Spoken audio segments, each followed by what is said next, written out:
I'm Bob Short. This is Reflections on Georgia Politics, sponsored by Young Harris College and the University of Georgia Library.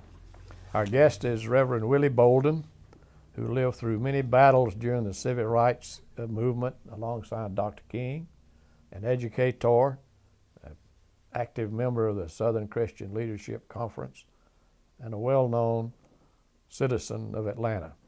Welcome, Reverend Bolden. Thank you. You were born in South Carolina, but made your way to Atlanta through Savannah. Right. Tell us about your early life. Okay. And just before starting, I would also like to, just for emphasis, say that I'm the pastor of the Pilgrim Missionary Baptist Church here in Atlanta, 498 English Avenue. I was born, like you said, in Sumter, South Carolina. My parents decided that they did not want me to grow up on a farm and decided to move to Savannah. When they moved there, I was 3 years old. I understand from my mom that my dad came first and got a job, and then 3 months later, after he found some place to stay, he sent for her and for me, and that's how we ended up in Savannah, Georgia. I was educated in Savannah. I developed my Christian beliefs in Savannah. I grew up in St. Philip AME Church on it's now Martin Luther King, but when I was a young boy, it was West Broad Street. And it's still there, one of the largest, if not the largest, AME church in Savannah. My involvement in the movement in Savannah came into play, believe it or not, I was an ex-Marine. And I came home and got a job on the waterfront, and as a longshoreman. And I said to myself, there's got to be a better way to make a living than working on the waterfront. But I didn't know exactly what that would be. So I ended up being an assistant bell captain at one of the two plush hotels. In my young days, there were only two plush hotels in Savannah. The DeSoto Hilton, and it's still there on Overthorpe Street, and the Manga Hotel. Well, as the assistant bell captain, I made money every day. So I had money every day. And my second job was shooting pool. I was a 9-ball player, and not just your average 9-ball player. I was a real good 9-ball player. As a matter of fact, when I see these tournaments on television today, I say, man, if they had that back when I was a young boy, I'd probably be a millionaire now. So that was my other way of making money. But to get involved in the movement, every day at 12 o'clock, you could set your watch by it. Hosea Williams would march downtown. There was a park right across the street from the hotel where I worked. And there is an Indian chief statue by the name of Tommy Chichi. And Jose would march 200 or 300 people every day, Monday through Friday. And where he got these folks from, I couldn't even imagine. But he had them. And he would climb up on Tommy Chichi. And he would talk about the white power structure downtown. And I said one or two things. Either this man is crazy or he's one hell of a organizer. Come to find out he was both. Very good friend of mine. But some of the things that Jose did, it was unbelievable. But I found out that they were going to try to integrate the hotel where I worked. And my job, given to me by the innkeeper, when the demonstrators come downtown, you lock the door. And that's what I did.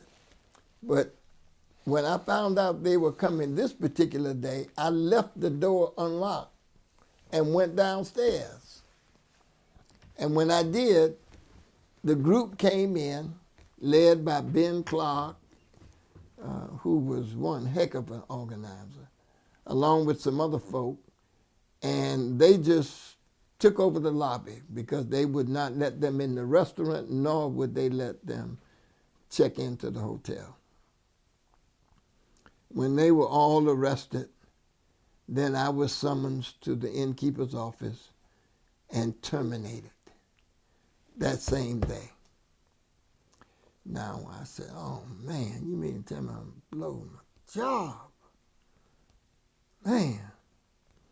But I lived to find out that that was the best thing that could ever happen to me.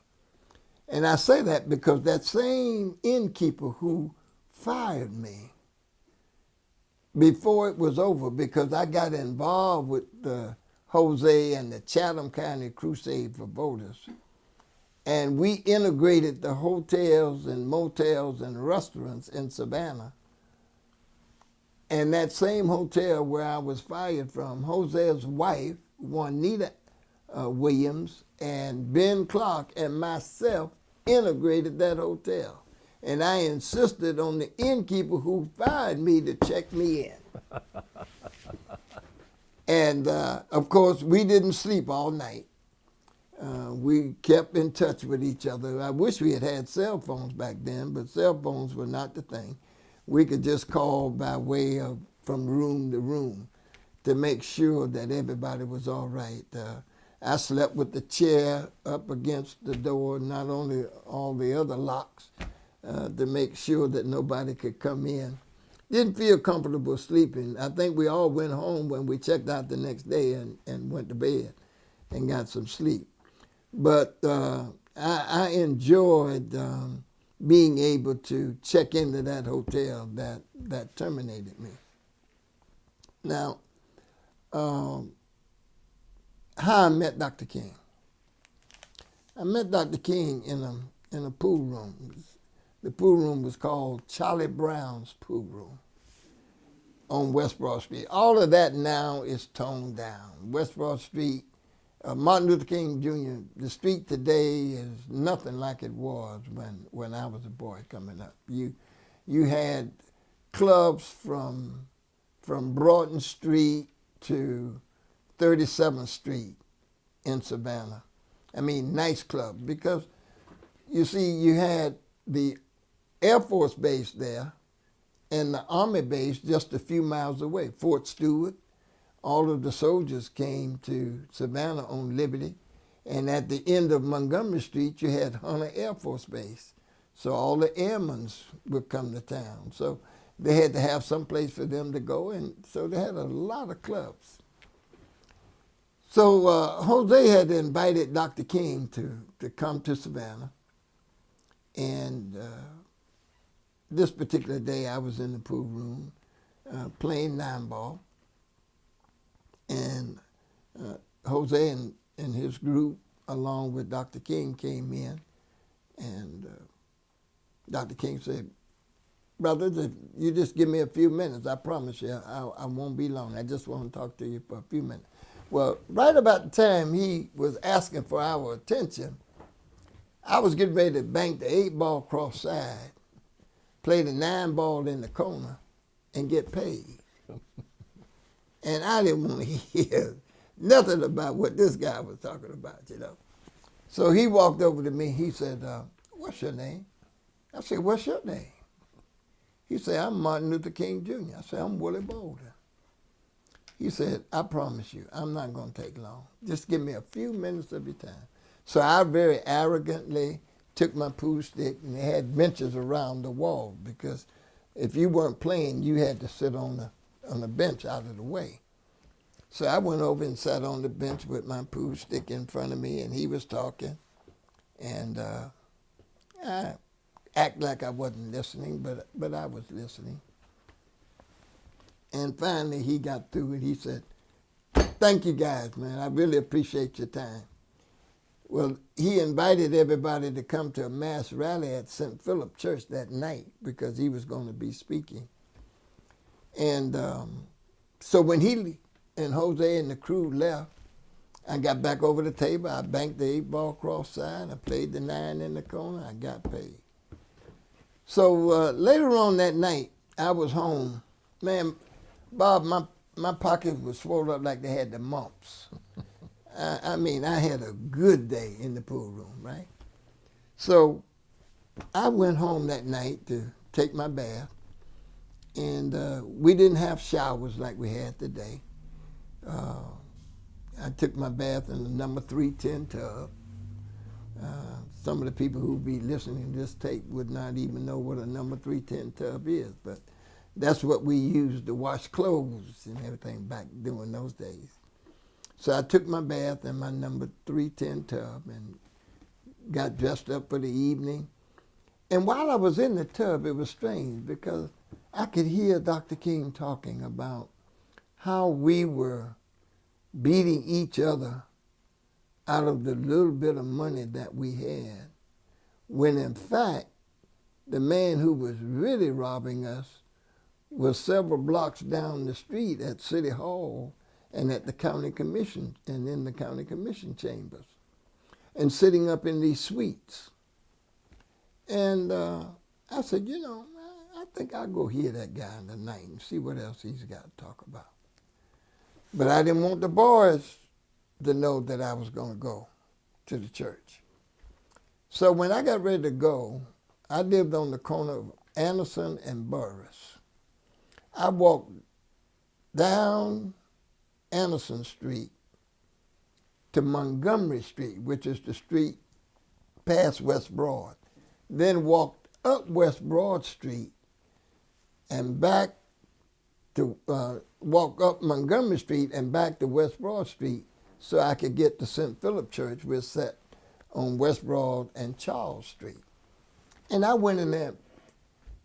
People were all, I know the pastor of that church wished that people were there every Sunday like that. People were all over the place.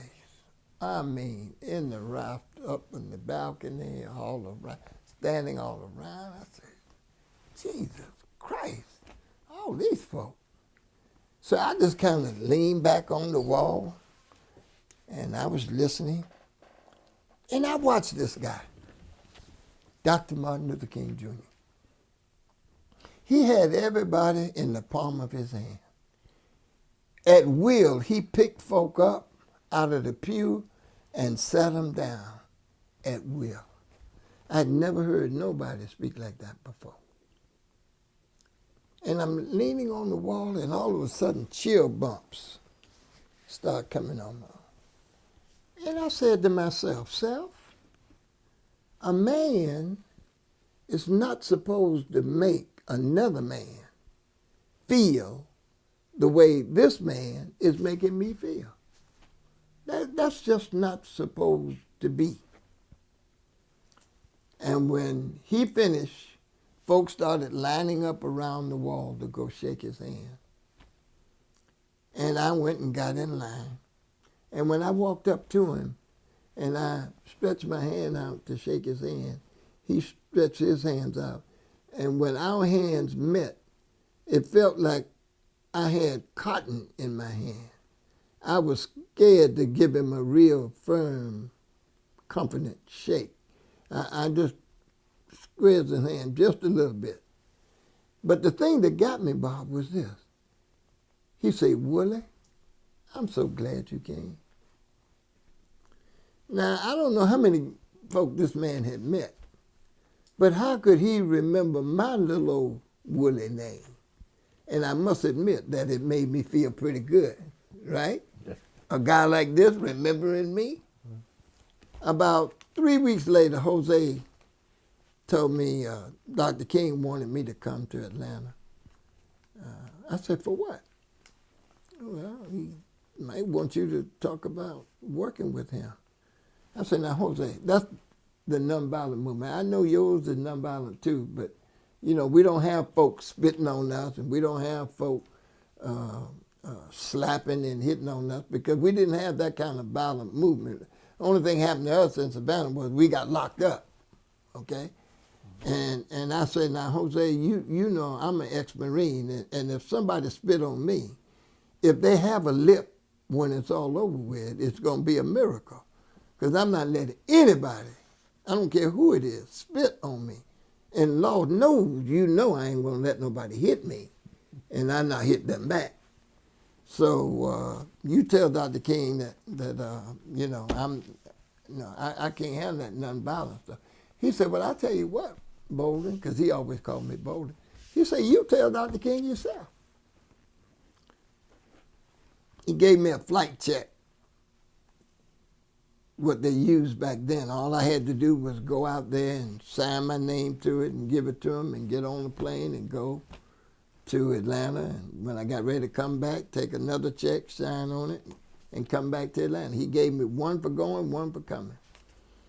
I came to Atlanta, met with Dr. King at 334 Albany Avenue. That's where the National SCLC headquarters was located, right on the corner of Hilliard and Albany Avenue. His office wasn't nowhere as large as this office is. I mean, his office really was like a little closet. Had a very small desk in his chair and had books all around, naturally, and one small sofa over on the wall. And I met with him, and he told me that he'd like for me to come work with him. And all that stuff I told Jose, I could not get it out of my mouth to tell him. I don't know why. As a matter of fact, I'll be quite honest with you, I was a bit nervous sitting in there with him.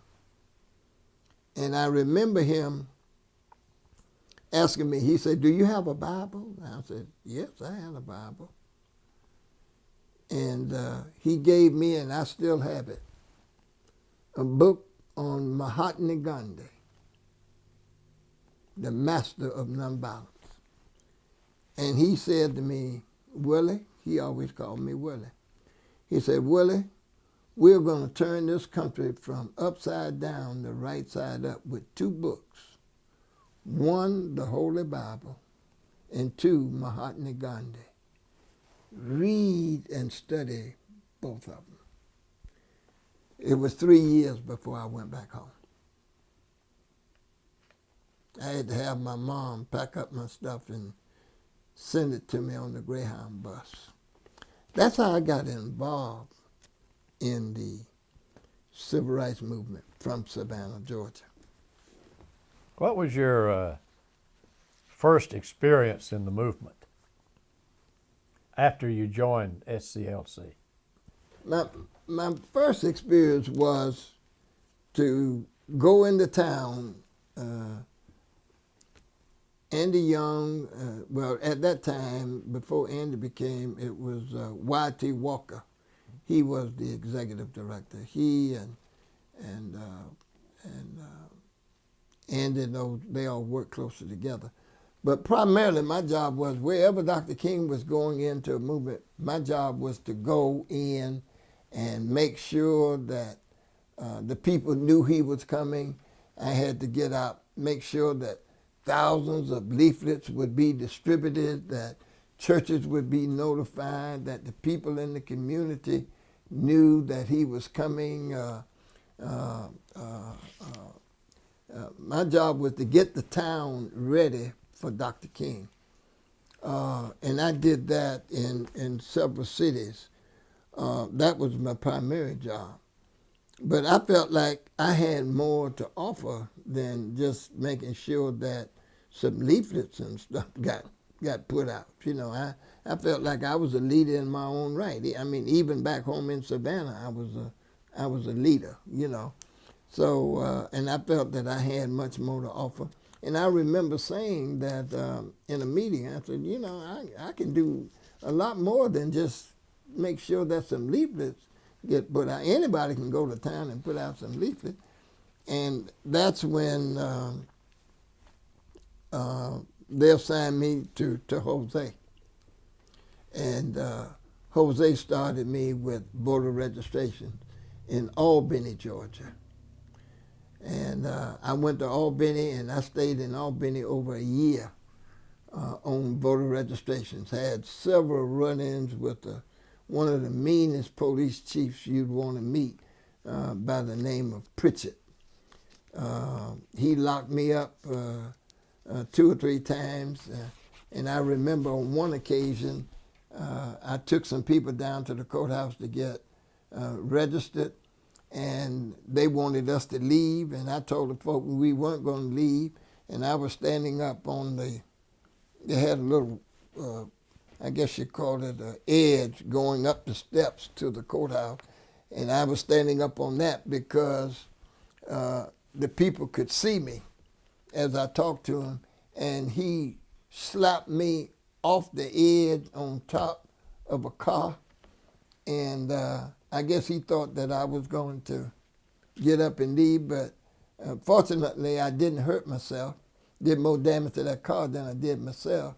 And I got up and went back and stood right back up on that same stump and kept on talking, and the people never left. So he had his folk to lock me up.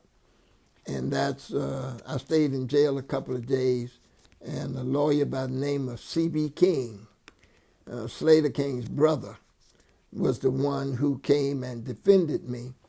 And the guy who went on my bond was a black businessman there who owned a beauty supply company called Chapman Beauty Supply. And he was the one that went on my bond and got me out of jail. And C.B. King was the one who represented me in court. And if my memory serves me correctly, I was fined something like $100 for failing to obey a police officer. Mm-hmm. But we registered hundreds and hundreds of voters in Albany during my stay there at that time. Dr. King was also arrested in Albany, wasn't he? Oh yeah, he was arrested in Albany. Jose was arrested in Albany. J.T. Johnson. There were a lot of folk from the movement who were locked up in Albany. And C.B. King, the one who represented us, even today, the federal courthouse in Albany, Georgia, is named after Attorney C.B. King in Albany, Georgia. I went down. The wife and those invited me to come down to the ceremony. Mm-hmm. And it's downtown Albany, C.B. King Federal Building. So you see, a lot came out of what we did that the average American don't even know about. They may have heard the name, but I doubt if anybody, well, I wouldn't say anybody, but very few people outside of Albany would know that the guy who stood our bonds and fought for us in the courtroom has the federal courthouse named after him. And he also ran for governor. He was a guy before his time. He was a brilliant lawyer, a brilliant, brilliant lawyer. So what happened after Albany? After Albany, I think my next move was Social Circle. A little town about 30, 40, maybe a little more than 40 miles east of Atlanta. There was a white teacher and a black teacher who became friends. Both were females. And they were terminated, both of them, because they would not sever their relationship. And they supported each other, and they were good teachers. But you know, when they want to find a way to terminate you, they will find a way. So they found a way and terminated them. They brought it to SCLC. So I was assigned to Social Circle to see what could we do to get their jobs back. So I went in and started organizing the community along with some other staff from SCLC.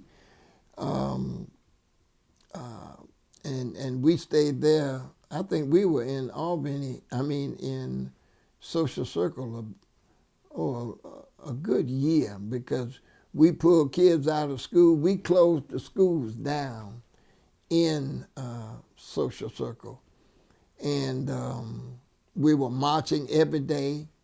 The State Patrol, they had as many as 20 to 25 State Patrols assigned. They would follow me. I thought they were my escorts, because everywhere I went, there were one or two State Patrolmen behind my car. They knew my car. They knew when I left, they would follow me from Social Circle back to Atlanta, and they would stop out there on 20, and when my car headed back to Social Circle, they would pick me up and follow me. Well, I didn't mind that, because I said, as long as the State Patrol is following me, then I don't have to worry about the Ku Klux Klan following me. So I say, they don't know it, but they are really doing something to help me. So I almost wanted to call them and say, look, I'm getting ready to leave so they could come behind me and follow me. But we stayed there for about a year, and that particular city received at the National Convention, SCLC National Convention, they received the Affiliate of the Year Award because of what was going on. Because not only did it affect Social Circle, but it affected all of many of the other little counties around, like Lincolnton and Washington, all the way over to Monroe. The movement just started spreading, like throwing a rock in the water and you see the ripples going out. So it was a catalyst for a lot of other movements in and around Social Circle. As a matter of fact, that's where I was when Dr. King was assassinated. I was meeting with the leader and the treasurer and the leadership of the Social Circle movement at the president's house when it came over the TV that Dr. King had just been shot. And I said, man, everybody just stopped. We couldn't do or say anything. And then they showed a picture. I shall never forget it. They showed a picture of Dr. King speaking somewhere, and it was like you saw a halo over his head. And I said then to the group, I said, he's dead, y'all. He's dead. Not knowing that he really was dead, because the news was he had been shot. And sure enough, he died. And I remember getting in my car, going to Atlanta, trying to get an airplane so I could go to Memphis, and they had canceled all flights to Memphis, Tennessee. And I remember calling the office and speaking to Dora McDonald, who was Dr. King's secretary, and said, Dora, I got to get to Memphis. I got to get. She said, Willie, they have locked up. They've closed down everything. I said, well, I'm gonna drive. She said, no, don't drive. You just need to come on to the office. And so instead, I'll never forget, it was pouring down rain. It was raining like cats and dogs. And I remember driving on back to Atlanta, to the SCLC office that night. But Social Circle was quite a movement. And then after Social Circle, I went to Pike County in Georgia, because they had terminated Dr. Glover, D.F. Glover, who served for many years in Atlanta on the Board of Education as an elected official. They terminated him. And the reason they terminated him was because they were going to integrate the schools. And Dr. Glover was the principal of the only black high school there, Pike County Mechanical something Industrial High School. So they terminated him because they were going to merge the Pike County, the black high school, in with the Pike County High School, which was the white high school. Now, here's a guy who had been in education almost 15 years longer than the principal at the white high school. Not only that, he had a doctorate in education. He had come up through the ranks. He had taught. He was department chair. His experience was 100 times more greater than the guy who was there, but rather than make him the principal of that school, they did not renew his contract. And when they did not renew his contract, he got in touch with SCLC, and they sent me there, and I went, and we met with them, and I'm saying, on what basis do you have not to renew Dr. Glover's contract? And they just played with words. I said, you terminated the man. You fired him. No, we didn't fire him. We just didn't renew his contract. Well, if you didn't renew his contract, you got to have a reason. You just can't arbitrarily and capriciously not renew someone's contract and not to give them a reason why. Well, we just didn't renew his contract. That's all they would say. So what I did, we started organizing the community, organizing the schools. I pulled all the kids out of school, and we marched every single day in that town for about a month, every day.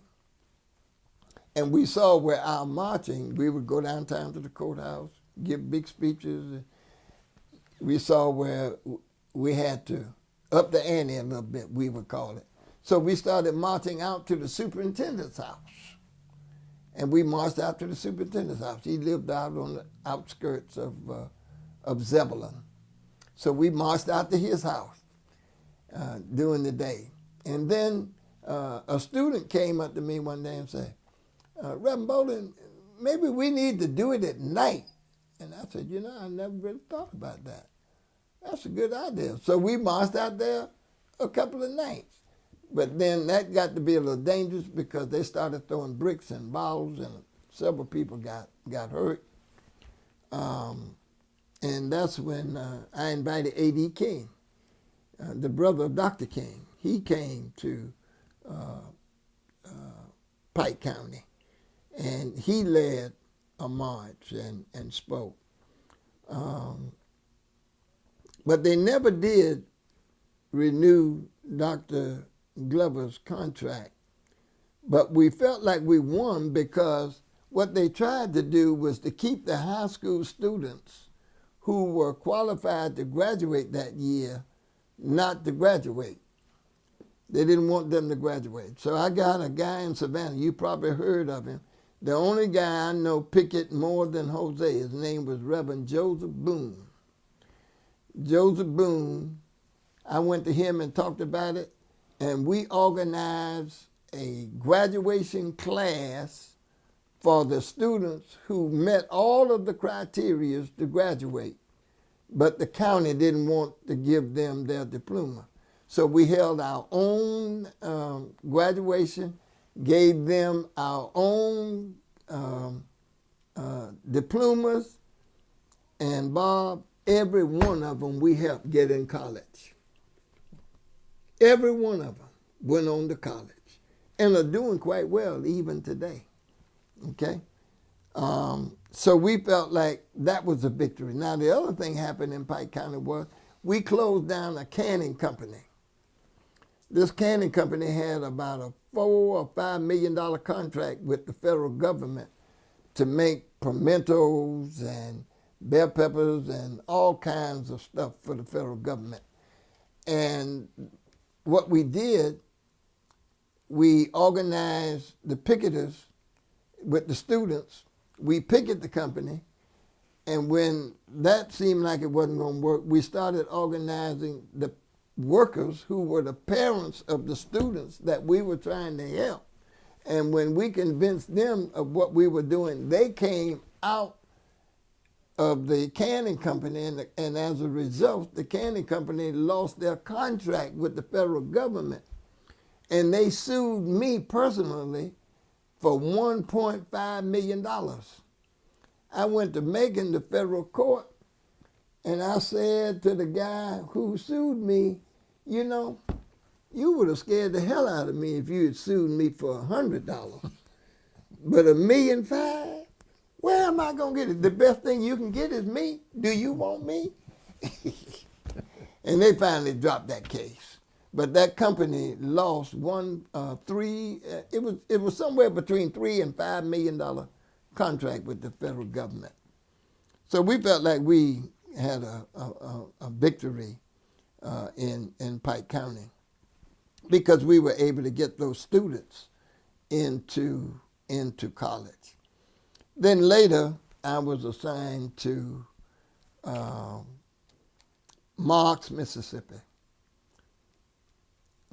As I told you earlier, that's the only city I ever saw Dr. King literally cry. And he cried because he witnessed a third world city right here in America. We were always talking about going to Africa and going here and going there, the third world. Well, we had one right here in America, a third world city called Marks, Mississippi. At that time, it was the poorest county in the nation, listed as the poorest county in the nation. Kids 7, 8, 9, 11, 12 years old walking around with pot-belly stomachs. You would think that they were there because they were eating too much. The truth of the matter is they were dying from starvation. Their teeth just rotten out. There's nothing to see a 10, 11, 12-year-old boy or girl walking around with this raggedy teeth or no teeth. You could almost just reach there and pull a tooth out with your fingers because of no medical care. Well, right about that time, the Poor People's Campaign was being organized. And I was asked if I would lead the mule train. Hosea gave me this assignment, to bring the mule train from Marks, Mississippi to Washington, D.C. Took us 52 days to do it. I had 16 wagons and about 175 men, women, and children on there. We left out of Marks, Mississippi. The governor of Mississippi directed the State Patrol to close down one side of Highway 20 so we could travel through Mississippi.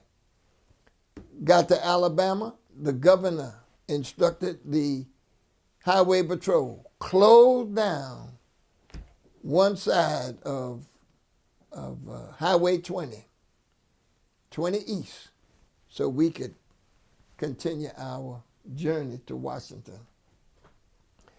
Got to Georgia, Tallapoosa, Georgia. Governor Lester Maddox was the governor, a kindergarten dropout.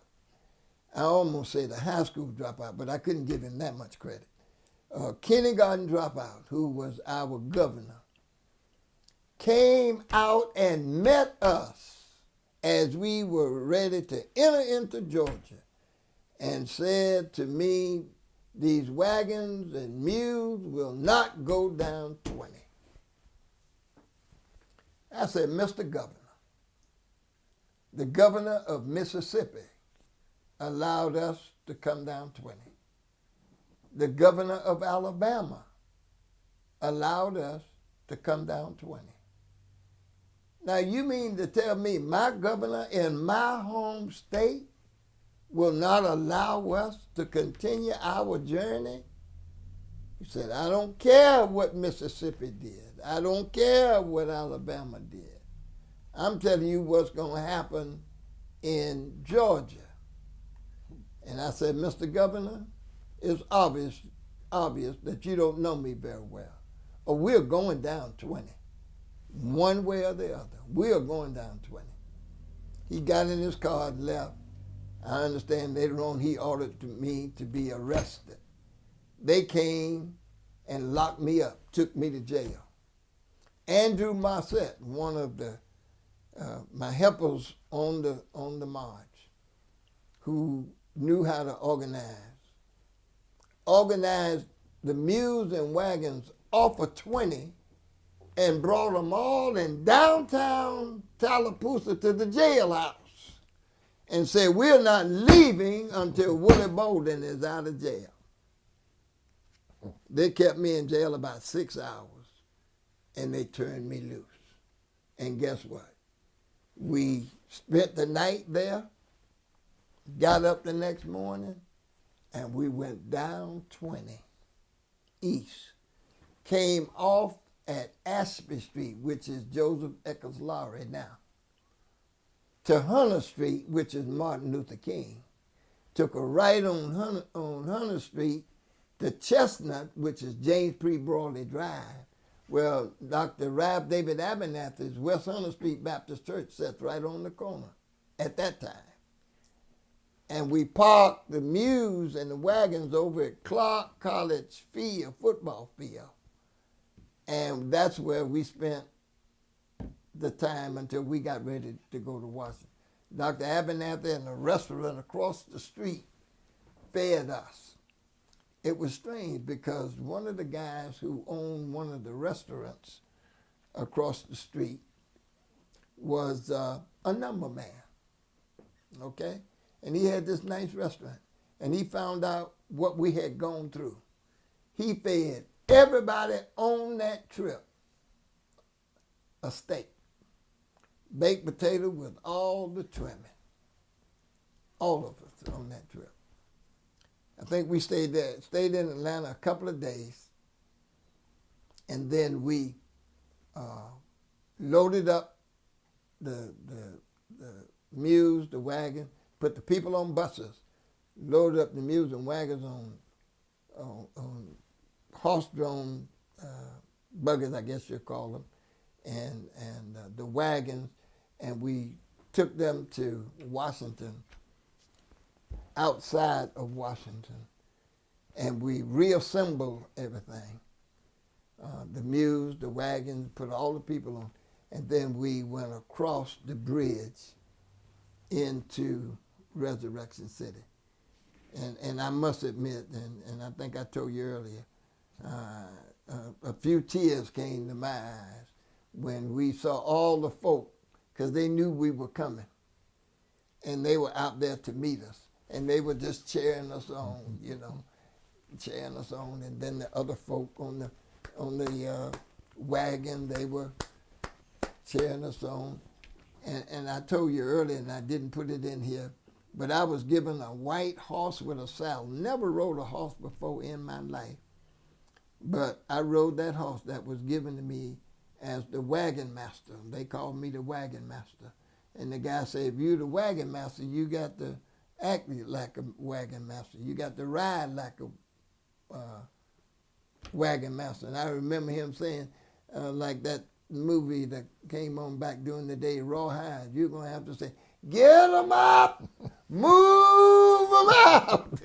And I would get up every morning after we'd have breakfast and got ourselves together. I would go up to the first mule-drawn wagon, and I'd look, and the guys who were helping me would let me know that everybody was ready. And I'd say, get them up, move them out. Oh, it was fun, and the weather wasn't always conducive. We ran into a lot of bad weather, but we made it. But we made it. And then later on, I was assigned to St. Augustine, Florida. That was quite a task there. In St. Augustine, we were trying to integrate the hotels, motels, and restaurants.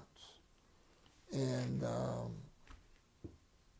these movements that I'm talking about may not go in sequence, but at least you'll know what they are, because in St. Augustine, it was in 1964, and everyone knows, if you don't know, I'll tell you, the Poor People's Campaign took place in 1968. That's when we had Resurrection City in Washington, D.C.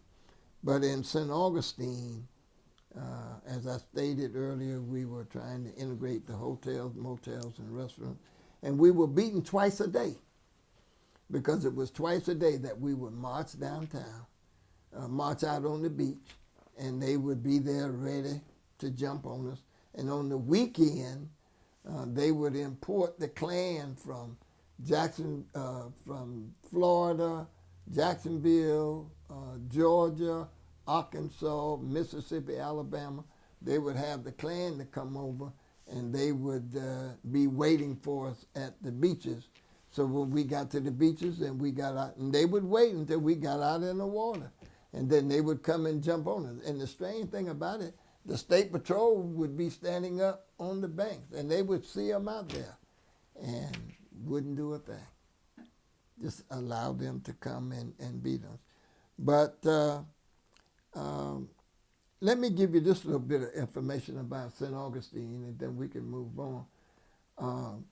For those of you who may not be aware, Birmingham and Montgomery, Alabama, put the 1964 Civil Rights Bill on President Lyndon Baines Johnson's desk because of the movements and activities in Birmingham and in Montgomery.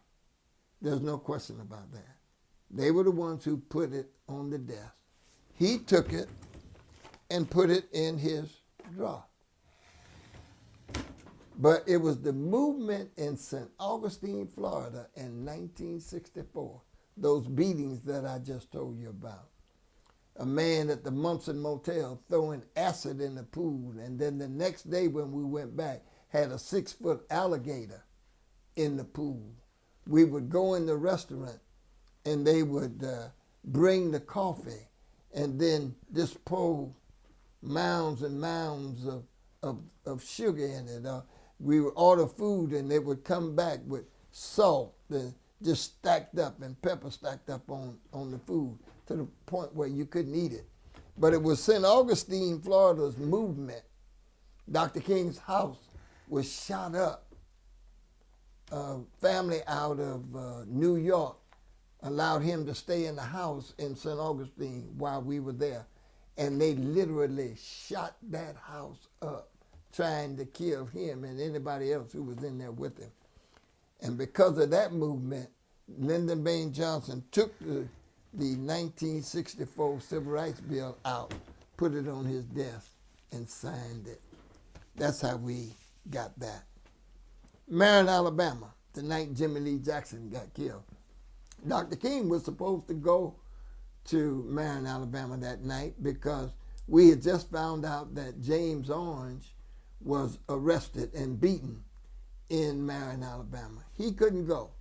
So he sent me and about 5 other guys. I think it was Henry Brownlee, Big Lester Hankerson, Jimmy Lee Wells, myself, and one other person. I can't think of who that person is. But we went there. We had a big mass rally that night. And I spoke. And we were getting ready to march out of the church to march down to the courthouse and then eventually over to the jail where they had James Orange. But when we got there, the media was all over the place. And the sheriff and all his folk were there. But before we could really get the march on the way outside, the sheriff summons one of his henchmen to come in and grab me. And he grabbed me up by my jeans and carried me over to the sheriff. And the sheriff says, "What's your name, nigger?" And before I could say anything, he took his pistol and stuck it in my mouth and cocked the trigger back. and say, if you breathe, nigga, I'll blow your so-and-so brains out. Now here I am looking at him, and I'm trying to say to myself, self, don't breathe. And I'm just looking at him, and he's looking at me, and he's calling Dr. King all kind of names, Dr. Coon, and you one of these outside agitators who came into town and upset my niggers. He didn't call them niggers, nigrets, and upset my niggers. I ought to blow your so-and-so brains out. And he finally snatched it out, and when he did, the end of the barrel of his pistol hit my teeth and cracked it. And then he hit me in the head, bust my head, and then say, lock his so-and-so ass up. And they jumped on the marchers, and that's the night Jimmy Lee Jackson was killed trying to protect his mother. And they took me to jail, along with many others. And as we got to the jail and they were taking us upstairs, we could see blood all over the floor, going up the steps, where they had not only beaten James on, but they'd beaten some other folk who went to jail with him. So Marion, Alabama was a tough movement, And of course, the March on Washington, I was fresh out of jail in Savannah. I had been in jail for about 5 days. Hosea had been in jail 55 days. He refused to come out. But I came out of jail and helped organize the group that went to Washington, D.C. during the March on Washington. And of course, as I stated earlier, the mule train was a part of the Poor People's Campaign in 1968 when Dr. Abernathy organized Resurrection City in Washington, D.C. Then we had a program called SCOPE, S-C-O-P-E. It stands for Summer Community Organization for Political Education. That was another one of Hosea's projects. That was his baby. He created it. And that program was designed specifically for us who worked with him to go north, northwest, in the west, to recruit specifically white students to come south to work on voter registration. Because what was happening in the South was those of us who were of the same hue that the folk were out on the plantation, for some reason or another, I wouldn't say they didn't trust us, but they were a little skeptical about going downtown with us because they felt like we weren't able to protect them. But if the white students would come and say, Bob, my name is Susan. I'm from the University of Pennsylvania, and I'm down here working on voter registration. And what we are doing, we are traveling throughout the county trying to register blacks. We weren't saying African Americans then. We were saying blacks who are not registered to vote, because we know that we have, that you have taxation without representation. We know that you are the last hive but the first five. We know that you don't have the jobs that others have. And with voter registration, we can change that. So I'd like to take you down to register. And believe it or not, they would go. They were going down there. And we knew that and found that out from the few whites who were working with us in SCLC, guys like Al Lango and Willie Leventhal. They were white guys who worked with us, and they were getting folk taking them. So Jose said, well, let's see if we can get the white students from the north, the west, the Midwest to come down to help us with this. And we did, and we got thousands of them to come. And we went out in Alabama, and Mississippi, and Florida, and Georgia, and began to register black voters. And that's when the black voting power really started kicking off.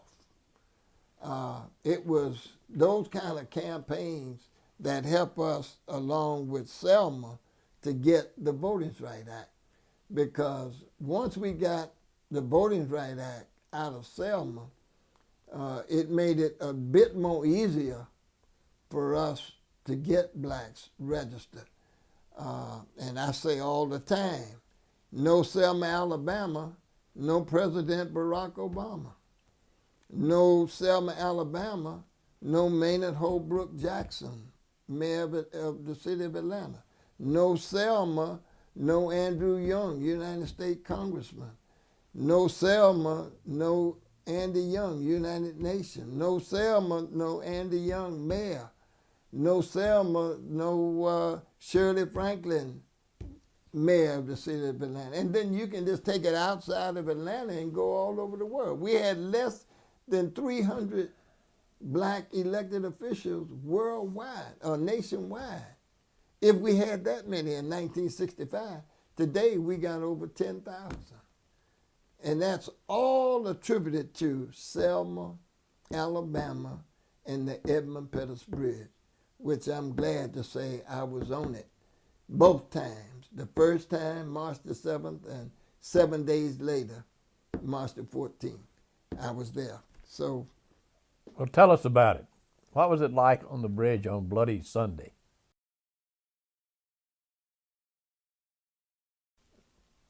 So please tell us what happened on the Edmund Pettus Bridge on Bloody Sunday. Okay.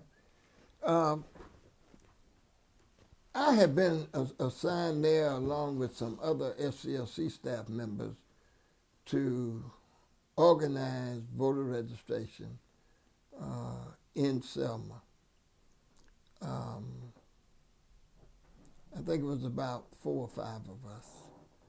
And at the same time, SNCC was there also working on voter registration.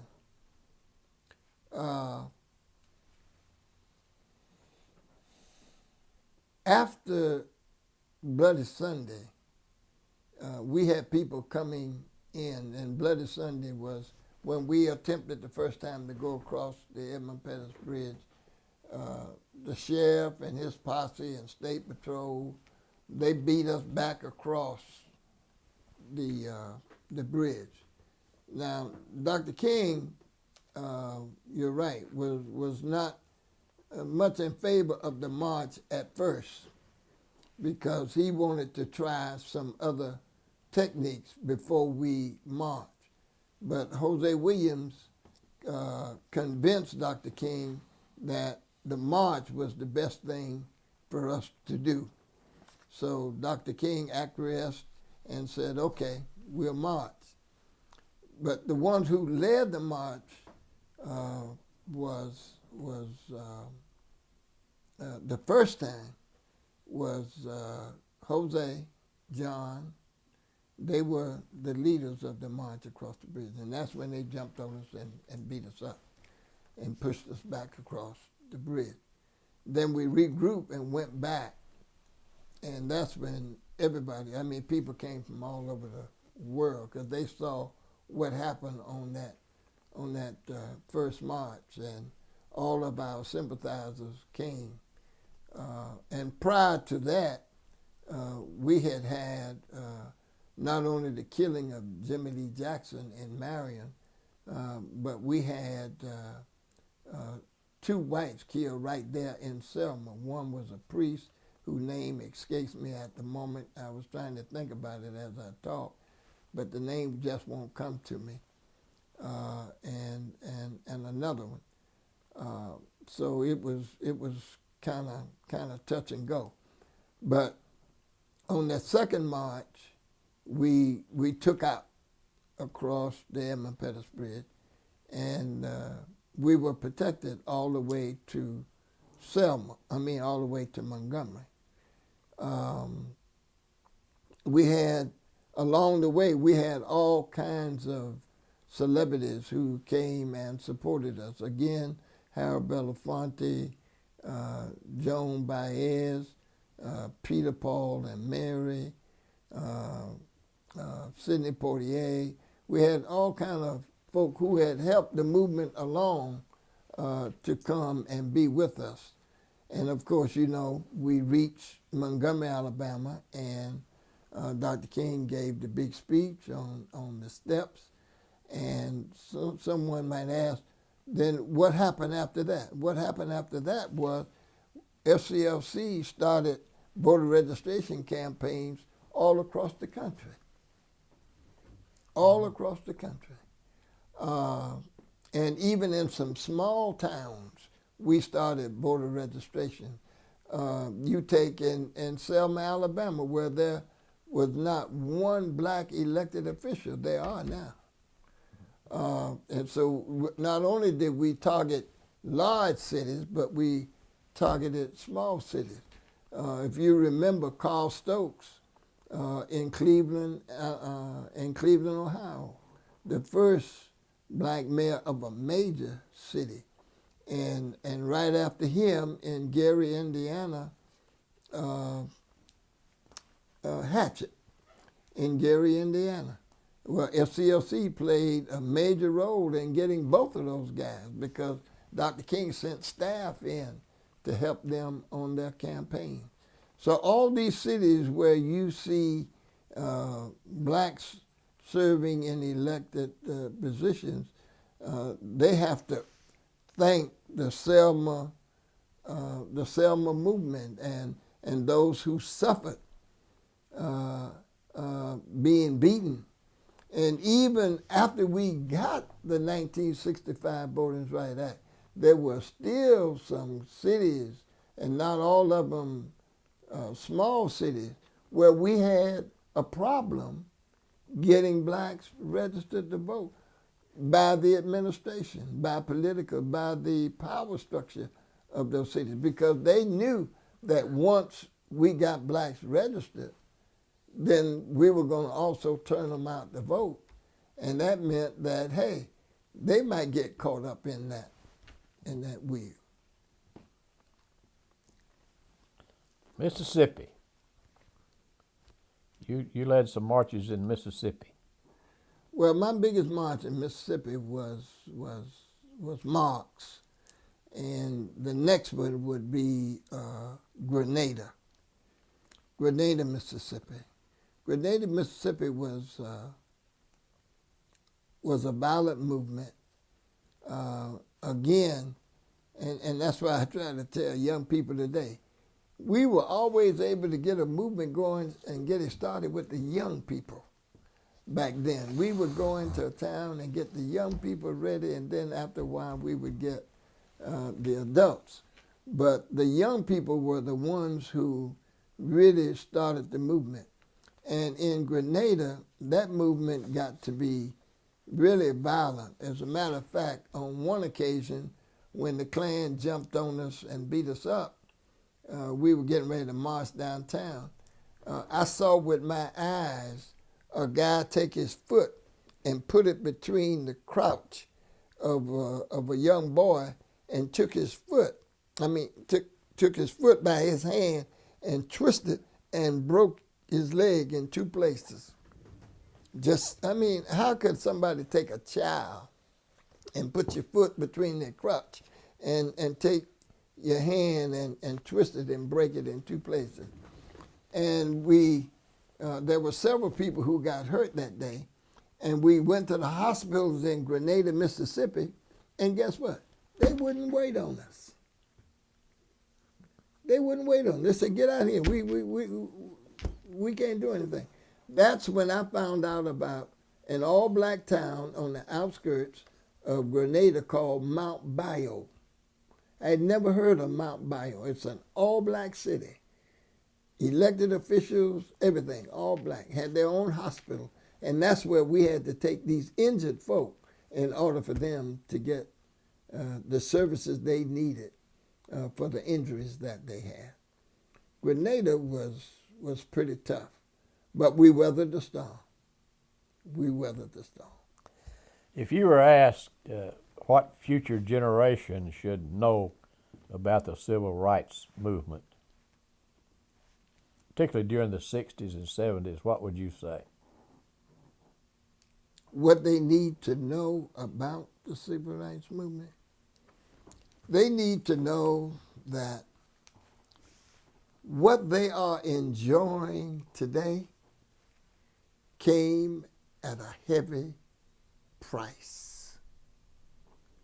A lot of people whom they don't know died. A lot of people who they do not know have mental and physical conditions today as a result of the civil rights movement of the 60s in order for them to enjoy what they are enjoying today. And they ought not take what they are enjoying lightly.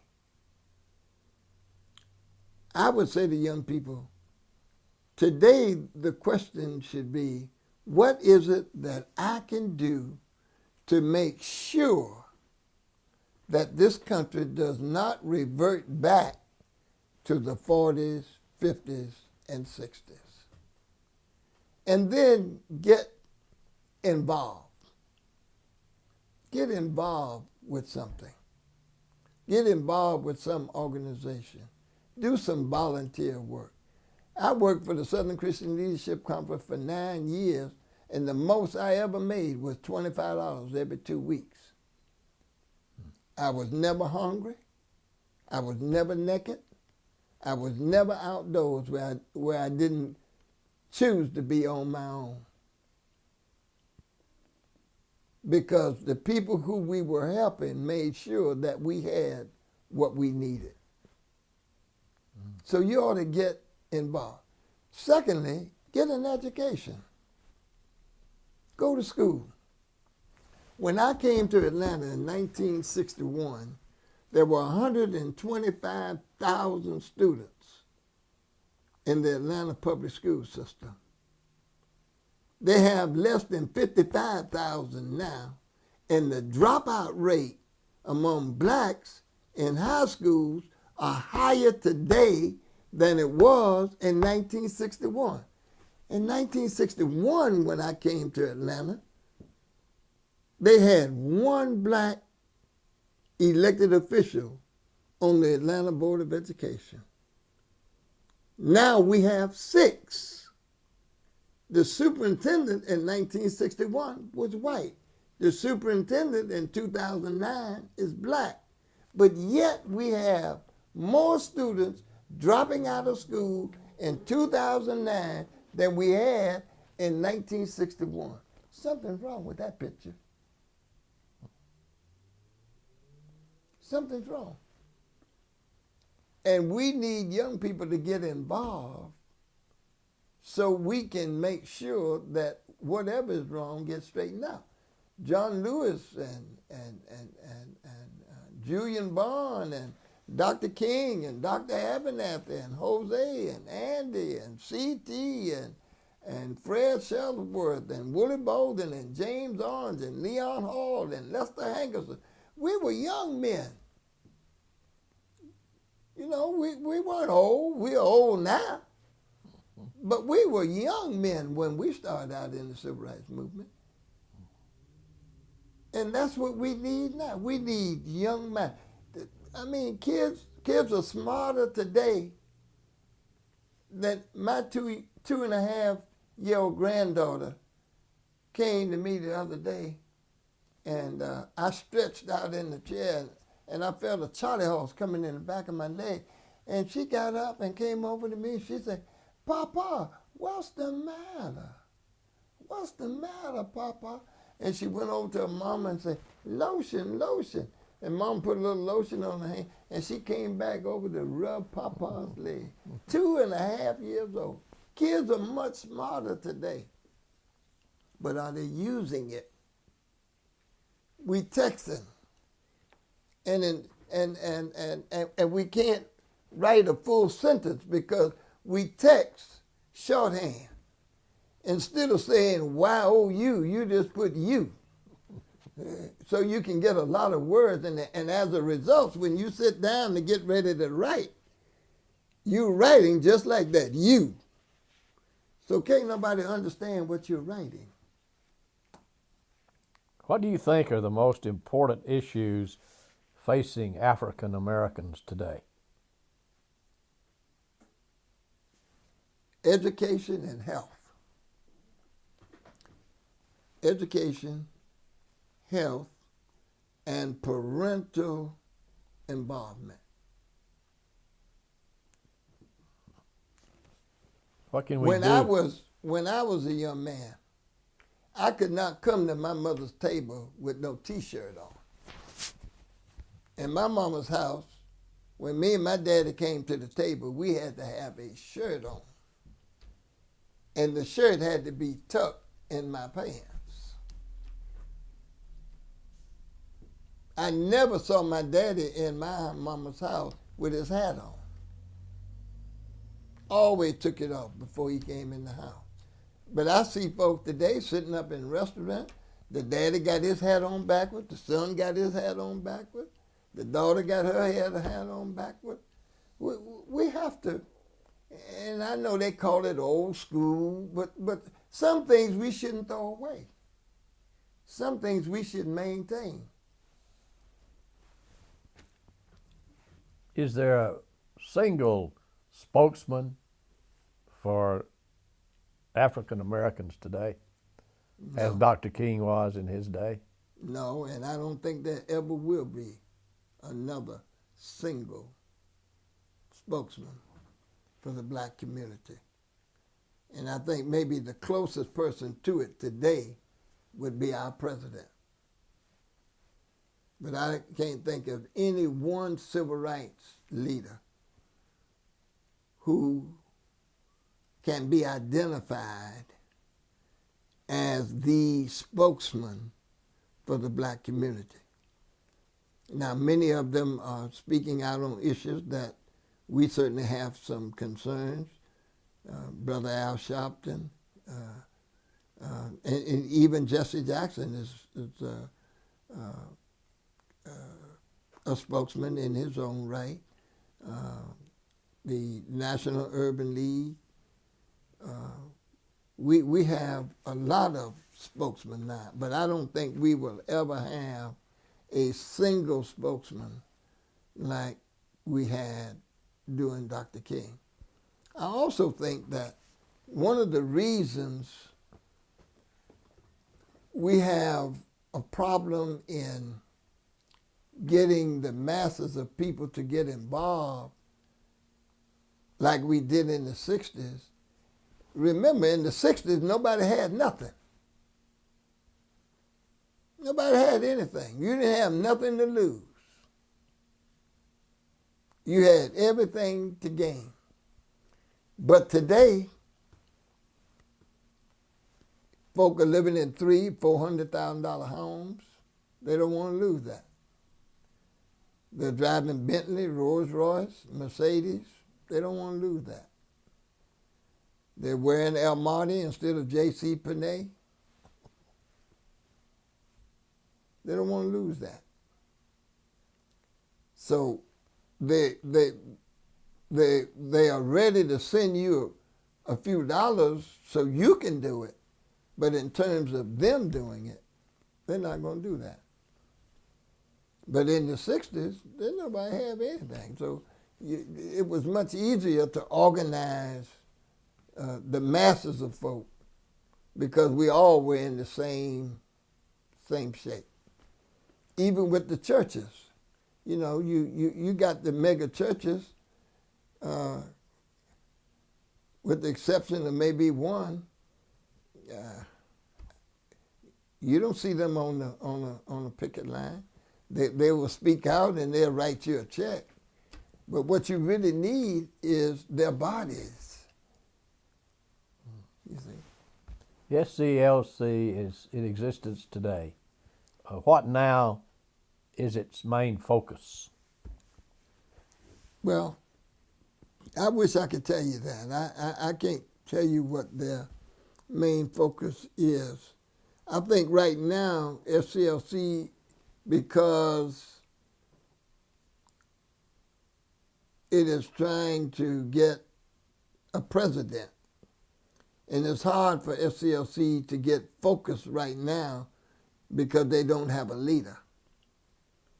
But I think once the leader has been selected, and that leader get his or her cabinet in place, and then they can do what Dr. King and Reverend Abernathy and Fred Shuttleworth and others do what they did.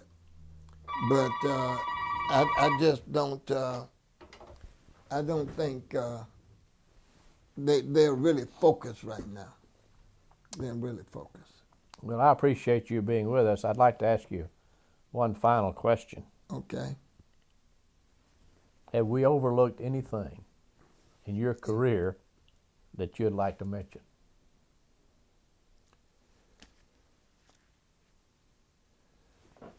Well, no, except I always make it clear that I worked with Dr. King and I loved him.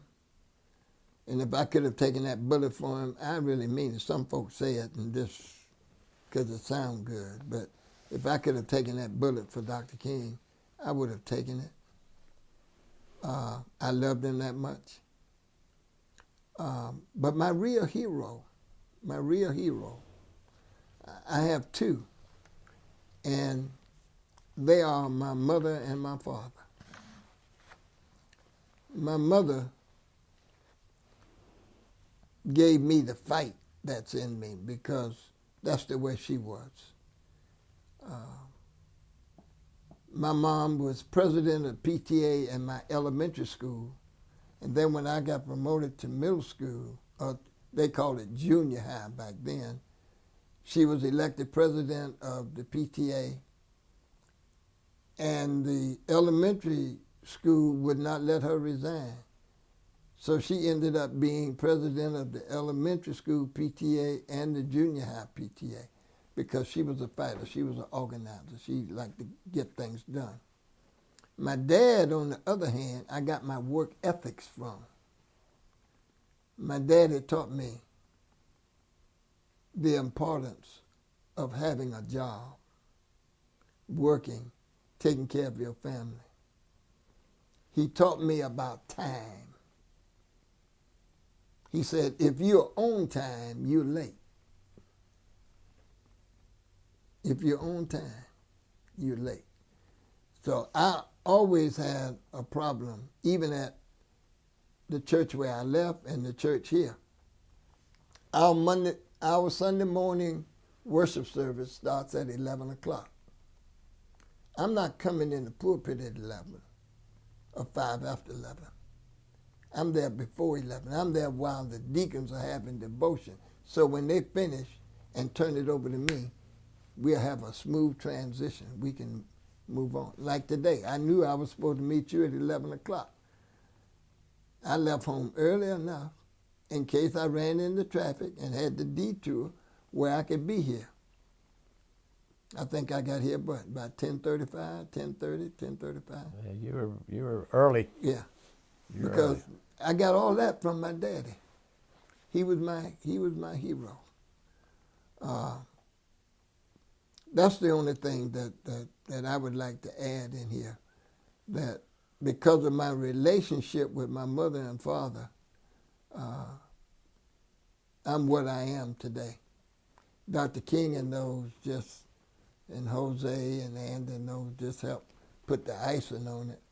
But when I was in the raw, it was my mother and father who chiseled me and got me ready. And when Dr. King and those got me, all they had to do was say, let's go. I was ready.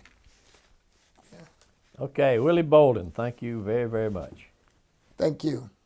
And I certainly hope that this interview will be enlightening and help those who will watch it, because what you have seen and heard today is authentic. I didn't get it off the internet. I didn't read a book. Everything that I talked about today, I witnessed it with my own eyes, and I was there. And again, thank you, Bob. Right.